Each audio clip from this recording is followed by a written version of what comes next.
Welcome to the Algarve Addicts podcast. Today we're interviewing an author called Barry Hatton. And I read both of his books over the last 10 years. And I was actually cruising through the Portuguese, through Faro Airport. And I saw his book. It's called The Portuguese. And it really answered the question for me. It's like, why Portugal has gone from a superpower in the 15th century to one of the poorer countries in Europe. And it's interesting to see what the impact it's had on the culture and the people and how that's happened. So it was a fascinating read. It really was. And it really helped me put things together and say, that's why this happens. So it was really exciting for me when Barry said yes to this podcast. And without further ado, here he is, Barry Hatton. Hi, Barry. How are you doing? Yeah, hi, Nick. Good to see you. Yeah, it's great to see you too. It's pretty weird. Like after I've read both of your books, how many books have you got, by the way? You've got actually more than two. Well, I've got those two in English, yeah, the one about Portuguese and the one about the history of Lisbon. I also wrote one actually before that with my mother-in-law. My wife's Portuguese. My mother-in-law's a Portuguese novelist. And we wrote together the first and only biography of Portugal's only ever woman prime minister. It was back in the 80s, roughly the same time as Margaret Thatcher, but she lasted only 6 months. So that was my sort of first, essay out into the world of literature. Excellent, because in those days we didn't have many. I mean, there weren't very long periods of prime ministerships or whatever the word is. Huh? Not in Portugal, no. After the revolution, Portugal, yeah. That's right. Yeah, absolutely. Yeah, many different administrations. Yeah. So can we go back to your early years? Because obviously you're from the UK. Was London your playground before university? No, I'm actually from South Yorkshire, near Sheffield, Doncaster area. Okay. I should have got that by the accent. Huh? So London was a big jump for me. I'm from a small coal mining town. So moving to London to study was quite a big leap. And I don't think anyone had ever done that from my school. Sort of unprecedented, and a bit of a worry for my mum and dad, of course, as well, and for my grandparents and aunties and uncles. And of course, those days, you had to write letters home. There's no email or texting, you know. So I'm talking about the sort of early 1980s. So it was a big adventure for me. Well, and so it was King's College in London where you went, right? That's right. Yeah. Okay. It sounds like a pivotal point in your life. Absolutely. I was looking on their Instagram, doing a bit of research for this thing, and they've got the latest thing on their Instagram is a post about positive mental health and how you can do yoga and get outside and connect with the community. And I doubt any of that was prevalent when you attended, right? Far from it, mate. Exactly. No, I mean, there's no talk of those kinds of things back in the 80s. You know, all this sort of mental health and what have you was just wasn't even mentioned at all. Mm-hmm. Different world, really. So what was it like? Was it a hotbed of radicalism, or was it just journalism? No, there was a lot of going down the pub, as I remember. It's very 20th century, put it that way.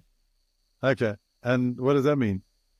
Well, it means it was very low tech. It just feels like a different world now. I mean, there's nothing online, of course. In fact, the internet wasn't even around at that time. Sure. So it was very much books and bookshops and study groups. Much closer, a closer life as with friends and colleagues, but really a different world from what it is today. And did you study journalism there? I didn't actually, funnily enough. I studied German and French. And then fled to the farthest part of the continent away from Germany as I could. I mean, you can't think of any two countries more dissimilar than Germany and Portugal, probably. I guess you're right. Yeah.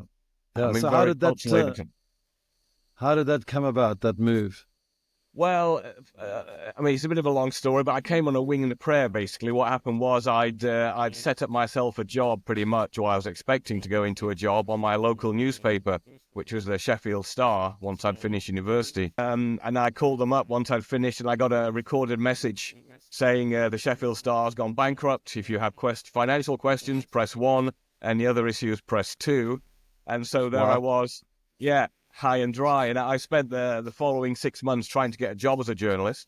But that was a time, of course, there were 4 million unemployed. Rupert Murdoch had bought the Times and the Sun and was laying off journalists. A very bad time to become anything, really, I suppose. And so I said to a friend of mine on New Year's Eve, we were in a pub in Peckham in South London. It's the two of us having a few drinks, and I said, look, let's leave, let's go away, there's nothing here for us, let's go to a different to a different country. And I wanted to hitchhike to Australia, take a couple of years, and get jobs on the way. And he said, no, that's far too far. Let's go somewhere closer. And I'd been to Portugal twice on Interrail as a student. So we decided there and then that on April, we would both get jobs. On April the 1st, April Fool's Day of 1986, we'd get a one-way train ticket to Lisbon from London Victoria Station with a rucksack and a tent. And amazingly enough, we did it with £200 each in our pockets, and we just moved here.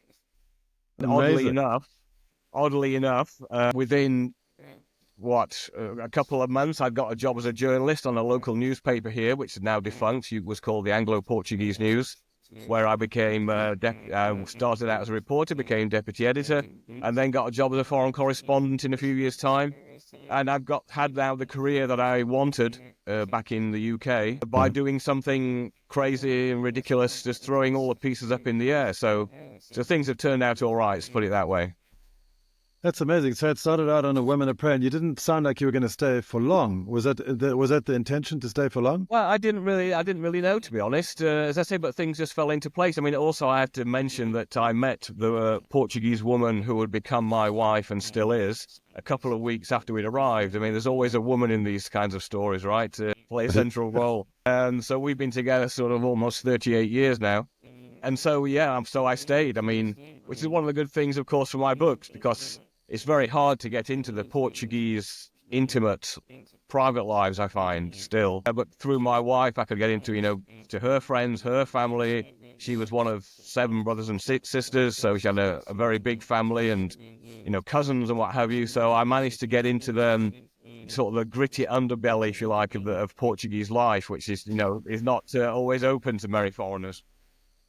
Yeah, I mean, I found the same thing exactly because, again, I spent 4 years in Portugal. 23 years ago, I arrived. And I spent 4 years here and met my wife. And that's what cemented me, because I was thinking about leaving, actually. And and I met my wife, and I was like, okay, I'm going to stay here now. And exactly what you're saying. I mean, like all these different little idiosyncrasies that not many people on the outside, many people have been living here as expats for 30 years, and they still don't integrate properly into Portuguese life. But you certainly do if you're married, right? And then you get into the family. Yeah. So moving on to the book, was it your first book, The Portuguese? On the Portuguese, yeah. Yeah. I mean, firstly, how on earth did you find time? Because did you take a sabbatical, or how did you do that? Well, it was actually the opposite, actually. You'd be surprised to hear, because really, I'm a foreign correspondent here. Of course, I've been now for a few decades. And as you know, and as your viewers, your audience know, from being outside of Portugal, how often do you see a news item about Portugal in your local newspaper, on your television, on a news website or whatever? You never hear about it. So as a foreign correspondent, that can be very frustrating. So I found that I had this wealth of knowledge about Portugal, just from following the news, from keeping up, reading books, the history, and also having this knowledge personally through my wife's family and being integrated into Portuguese society. I had this wealth of knowledge that I wasn't putting to use, and it was frustrating, so I decided I'd write a book. And I just took my time, wrote it as I wanted, at work and in the evenings too. I then had the problem, of course, of trying to find a publisher for it, because I spent 18 months, in fact, trying to find a publisher for it. I almost gave up, but my persistence paid off, because all of the publishing houses, in the UK and in the States as well, they all said, yes, we love the book, we would like to publish it, but our commercial sales department say that books about Portugal don't sell, so we can't take it on. Eventually, after it was my last effort, my last attempt, I got in touch with Oxford University publishers in New York, who then put me onto a publisher in Oxford in the UK, who said yes and snapped it up. I've been looking for this for some time, so things turned out well in the end. But yeah, I just wrote it. I didn't need to take time off at all. I just wrote it bit by bit. And when was it published? What exact date, or like what year? It would have been 2011 or 12 or 13. I can't even remember now, to be honest. Yeah. Because that's kind of when Portugal started to become popular, didn't it? Through social media and all different Yeah, articles. it did. Although it was also known. I mean, that was one of the few times when Portugal was in the news abroad. Was the financial crisis, of course, when you had Portugal, Greece, Ireland, all going bust. Of course, the other time was with the Madeleine McCann case, which is when everyone was talking about Portugal as well. But I said they're sort of True. the exceptions that prove the rule. And I actually was walking through Faro Airport and I saw this book on the stand and I was like, that's for me, because I just loved the premise of the book. And I was trying to understand, and I often thought to this myself, like, how has Portugal come to where it is? I mean, it was a superpower in the 1500s and it's become one of the poorer countries in Europe. Was that like one of your stated intentions when you started writing? It was in the sense that the main sort of idea behind it was to explain to people why Portugal is like it is now. Because in a sense, it doesn't make sense. Like you're saying, it was one of the world's greatest empires. Lisbon was one of the world's wealthiest cities, 400 years ago. It's an incredible country, incredible place. What they did, by going round the Cape, down around Africa and back up to India, an empire, excuse me, stretching from Brazil over all to India, Bombay was Portuguese, Goa, and all those outposts they had, all the way the first ones to Japan, first Westerners in Japan. Excuse me. So, and how does that fit with what we know about Portugal today? So I say it was, my idea was to begin at the beginning, as you know, the book does, back in Roman times, and brings you up to the end of the 20th century. So that was, yes, my aim. And I think weaving in there's three basic elements: the age of discoveries, and then you talked a lot about the church as well, and the third thing was the dictatorship. So those three elements obviously were depicted in the book as having a massive impact on Portuguese society today. So how can you just explain a little bit about those elements? Well, I mean, going right back to understand Portugal, initially you got to understand the geography of it. It's shut off down here in the southwestern corner of Europe. It had Castile, now Spain, blocking its way to the rest of Europe and the Pyrenees. So it was stuck over here on the edge in the corner, and they had nowhere else to go apart from out to sea. And of course, that required a lot of courage at the time. You had to go beyond the horizon. Also, of course, they had the Catholic Church behind them. I mean, it was sort of evangelistic, if you like. It was like taking the cross to new parts of the world and introducing the church, Catholicism. And that's where it just through that and through, I mean, lots of different things as well, like shipbuilding, naval architecture. Portugal was way ahead. It had a very important Jewish population close to the court of mathematicians, astronomers, etc., scientists. And so that all powered the what we call the discoveries, the age of expansion. But of course, can I just jump in there quickly? Yeah. Can I just sorry? A lot of people have said that technology, of the navigation technology that put Portugal ahead of the world in those days, came from the Knights Templar, or it came from the Moorish technology. So there's some people were talking about it came from the north. Some people came from like some of the universities in Seville or in Granada in that day. So have you found out any evidence of that?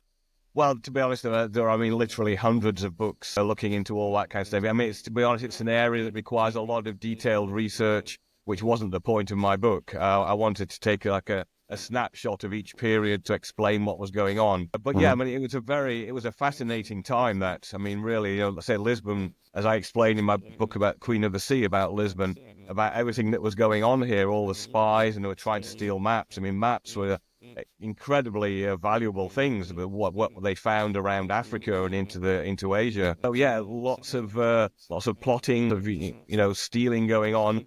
But you could write volumes and volumes about that time. Really, I mean, really, it's just a thrilling period in Portuguese history. Absolutely, yeah. And then onto the church, because you said the church has shaped the Portuguese culture today, as it is. How did that come about? Well, as I say, they it was the church and the crown. It was the crown and the cross that went out on these things. And Portugal was very supportive, very close to papal power as well. Portuguese sent ships to help the Pope in wars, in the 17th century. So it was like a two-handed adventure, if you like. They were going for money and they were going to proselytize. They were going to convert people around the world. And that was the way, that was the big thrust. That was where, you know, the whole court and the whole power of the church pushed the whole enterprise ahead, really. But I mean, more in a sort of a modern state. I mean, if we're looking at the Portuguese people today, Yeah. you came up with like the Age of Discoveries, the church has shaped them, and also the dictatorship has shaped them. And I think, I mean, I always say, well, you know, because of the dictatorship, it must have limited the amount of initiative because people were always told what to do by the government, and they were very scared to ask because they were at risk, right? So all those things shaped the people today. Do you think it's still true today? I mean, in 2024, because since 1975, we've been free as a result, huh? Yeah, sure. I mean, absolutely. I mean, and also the Catholic Church held back Portugal, you know, all that period of the Industrial Revolution as well, and the new models of thinking, you know, all those great scientists like Newton or whatever, all came through. The Portuguese Church banned them. I mean, they weren't allowed to, you know, these new books with new ideas about science, you know, and trying to think of some examples now. But, you know, the whole idea about the sun not going around the earth, all those things were blocked in the same way that the Pope, you know, papal authority tried to block them as well. So there was that, a break on development. So as the rest of Europe was moving forward scientifically, Portugal wasn't. It was held back. And then with the dictatorship, of course, Salazar, the dictator, Antonio Salazar, who was like roughly the same time as Francisco Franco in Spain, his idea was just to block Portugal off from the rest of the world. He wanted, and I call it in the book, the chapter on that is, you know, a dictator's walled garden. He wanted to seal Portugal off. He kept Coca-Cola out. He didn't want any of this modern stuff, music coming in. And again, that just kept Portugal back from any sort of modern development, and which, you know, it paid the price of that for many years after the revolution, after the 1974 Carnation Revolution. But at the same time, that lasted for a small period, but then, of course, you had when Portugal joined the European Union, or the European Economic Communities, it was then back in 86, that just catapulted Portugal forward then. You had so much sort of built-up energy in the country, I think, that when the time came to open the sluice gates, it was just thrust forward, and it's come now to the point where, you know, Portugal is as modern technologically as just about anywhere you can think of. You know, much more, for example, I know people live in Germany, where Portugal's much further ahead in lots of areas of that. Yeah, I'm sure, because I suppose it's more recent technology has been installed more recently than it was probably in Germany. But I think, imagine living or sort of commenting on the country in 1973, 1974. Like, there must have been a very, very difficult time. I suppose they didn't know the revolution was coming, but still, everything could have turned total after that revolution. I mean, it could have been very violent, and it was amazing that it didn't. Do you think arguments for the Portuguese character at the same time, doesn't it? I mean, you know, they tend to lose their temper and shout but, you know, things very rarely actually come to, you know, it's push and shove, but things very rarely go beyond that. If you just have to look at the Spanish Civil War next door, how many tens of thousands of people were killed, and often in a very nasty way. The Portuguese, of course, haven't got that nastiness in them, really. They're much more laid-back, amiable, sort of peace-loving people. So I think that, you know, the fact that only 4 people were killed in that period of the 25th of April 1974 is very typically Portuguese, I think. Yeah, that's amazing. And obviously you're saying that's come as a result of those 3 elements in the past, huh? The dictatorship, the church, and the Age of Discoveries. Yeah. It's interesting. It's fascinating. And there's the one other thing that is like was a new word. The subject of Portuguese parochialism is fascinating. What is this, and how do you think it came about? Well, again, it's partly due to geography, I think, and the fact that they had, for a long time, their outlet to the world where they grew out was through the colonies. You know, if you look at how many people in Portugal went to live in Brazil, how many went to the African colonies, Angola, Mozambique, wherever. Not a lot beyond that, of course, but I mean, in Asia there wasn't a lot of settling. The fact that they could go out that way meant that they weren't coming back into Europe until much later. You know, and really until the 1960s, when the Portuguese started emigrating in very large numbers to France or Luxembourg or Switzerland. Even now, you've got million-plus communities there. So there were, you know, Portugal itself, in a sort of European context, was very sort of sealed off. There wasn't that come and go, if you see what I mean. There wasn't that, you know. Yeah, there wasn't sharing of people at all. No, at all. No, exactly. Not in Europe. No. Uh, so how do you think this led to the culture or the character of the Portuguese people being changed? You mean more recently after the revolution or before? Yes, yeah. Like current Yeah. modern day. Yeah. Yeah, exactly. Well, you see, the Portuguese have always had to emigrate to be able to do anything with their lives. I mean, during the discoveries, the age of expansion, even there was this two parts of society, and the ones who went away and made a fortune brought back the stuff on the ships, and the ones who were left stuck at home with nothing and were still poor. So you had this great split in society. People realized it was the only way that they were going to do anything with their lives was by emigrating. So that's why I say you had this move towards wealthier European countries, where they were welcomed into the lower paid jobs, of course, and more menial jobs, blue collar work. But that's the only way that people can see that they're going to be able to improve their lives, because Portugal hasn't got much. It's got no coal or oil, never has had. There was nothing here that could build up really to an industry that would make, bring wealth domestically, really. Okay. Well, yeah, I mean, it was a great book. Thank you very much for writing it. Well, thanks. And I see it's been translated into Portuguese. As an expat, like, what feedback have you had from Portuguese readers? Does anybody get on their high horse and say, well, how can you, as an expat, tell me what I'm like, kind of stuff? Yeah, that's right. No, it was the opposite, because the Portuguese translation was a bestseller here. I mean, it sold a lot more here in Portuguese, than it did in English. I mean, I was at the top of the bestseller list for, I think, about 6 weeks, and I was in second position for a couple of months before that, simply because a Portuguese footballer, I don't know if you remember Futura, had brought out his autobiography. He used to play for Benfica and for Atletico Madrid. He brought out his autobiography, and they gave away a free T-shirt with that book. So there's no way I was going to get into the top position, you see. A free T-shirt always does it for you in Portugal. Yeah, you should have done one yourself. Exactly. But no, I mean, they just loved it. It was incredible. And even now I still get, messages from people. I mean, I was interviewed in about every newspaper, on every radio, television channel.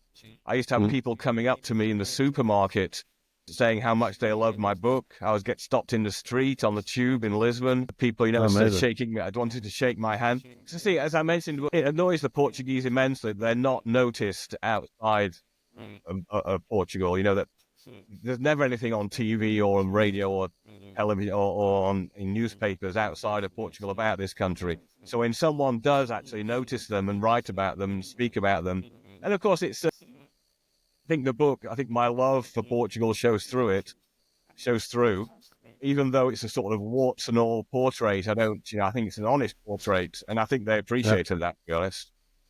Absolutely. Well, that's great. So how long was it after that you decided to write Queen of the Seas? It was a few years. I mean, to be honest, I didn't want to go through again that whole rigmarole of sending books or sending the first 3 chapters off to publishers and waiting for word back, and then them turning around and saying no, books about Portugal don't sell. So I was a bit reluctant to get into it again. But as I say, I had the time on my hands, I had the knowledge, and it was wonderful going around Lisbon again. Well, going around Lisbon more deeply. Me and my wife, during the week, I used to do the research and reading books, history books. And then at the weekend, me and my wife would go into Lisbon, go walking around, visiting all the places I was writing about, and digging deeper, below the surface, rather than what you just see in your day-to-day life. So it was great fun to write, to be honest. I really enjoyed that one. And just a little crazy question. Did you ever we're talking about below the surface, down in the Baixa, there's those Roman ruins underneath the road. That's right. Have you ever been down there? Yeah. Well, of course, you can only go down when the water's not down there, when they pump them out.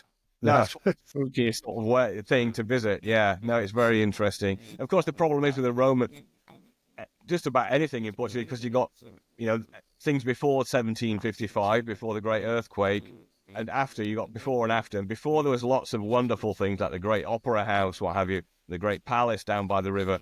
And of course, all that just went. You've got Jerónimos Monastery is pretty much, probably, the most famous thing left standing. But yeah, I mean, Portugal, Lisbon used to have the Roman theatre.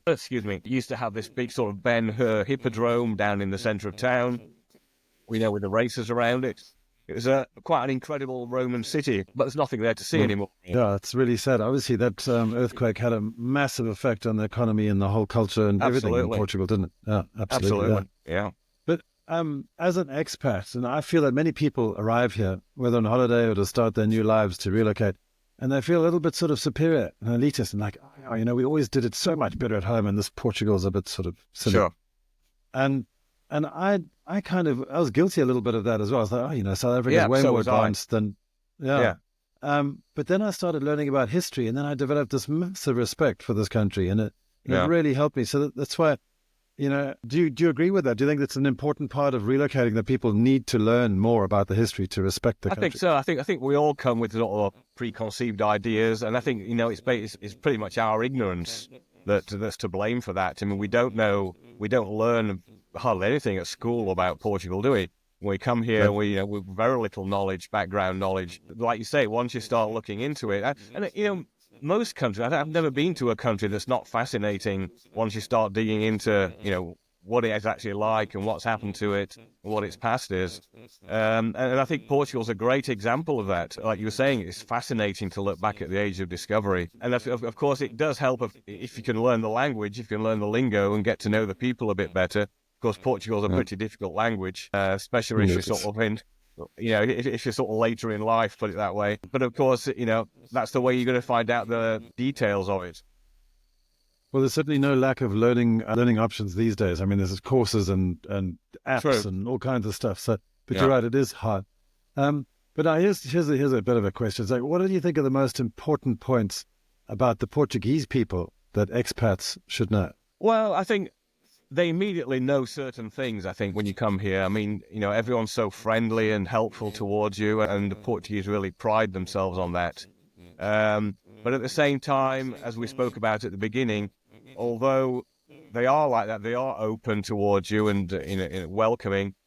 It's hard to get beyond. It's hard to get deeper than that. Back down into the nitty gritty of families and more intimate relationships. I think you need to be aware of that simply because there is something more for you to find. So, there's something beyond that. I'm not sure how much. I mean, the Portuguese speak very proudly, of course, about the age of expansion and what they did back then. But even that, it doesn't mean a lot to the younger generations these days. It's all very deep in the past. You think about UK history, what things were like so long ago. I don't think we regard that as relevant to us anymore. But Portugal's always going to be a place, I think, where I think one of the chapters of the book I talk about, just the great food, the great countryside, the fact that in this very small area of land, this little rectangle down here in the corner, there's such a wide variety of things to discover. And I say the Portuguese will always give you a helping hand to help you find out. I think you should take that hand, yeah. And it's interesting to see, like, Portuguese kids these days, because you just mentioned Portuguese kids not being sort of into the age of discoveries, which is fair enough because it was a long time ago. But they are quite patriotic when it comes to the culture and the dancing and the music and stuff.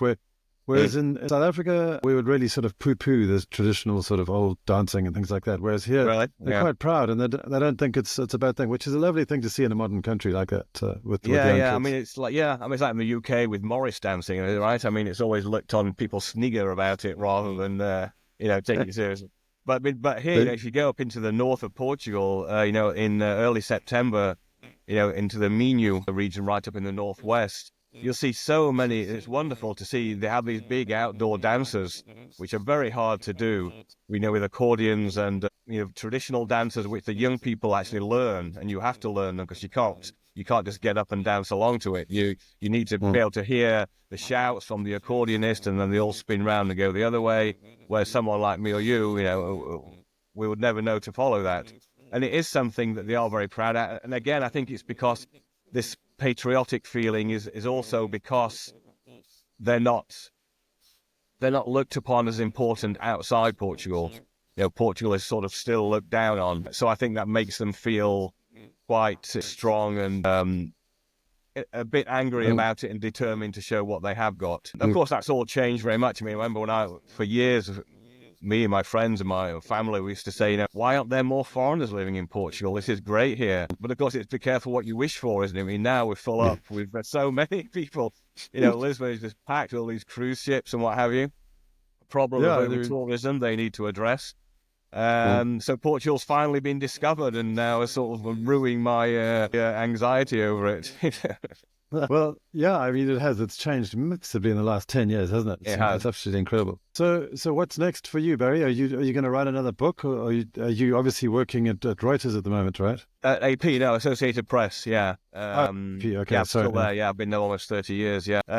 Probably not. I mean, now I've got grandchildren to play with, so I don't need to be sitting at my desk writing books. Me and my wife have talked about doing sort of, short videos like yours, just on, aspects of Portuguese life out in the country, which we know quite well. So perhaps that's the way to go. It's more relaxed than having to deal with publishers in the UK and the US.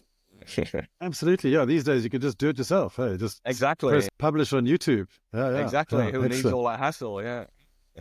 Well, if you want to do any videos, let's talk. It'd be great. Yeah? Okay, great. Well, Barry, thank you so much. It was really amazing to chat to you. And then, obviously, for the people out there, I mean, there are these two amazing books, The Portuguese and The Queen of the Sea, which I've both read. I've read both, and I can highly recommend it. So, thank you very much. I really appreciate your time. Well, thanks for inviting me, Nick. All the best to you. You're welcome. AlgarveAddicts.com. We'll see you next week, but if you need any help relocating to the Algarve, click through to our website, AlgarveAddicts.com. We offer tours, immigration assistance, long-term rentals, and we can buy your house.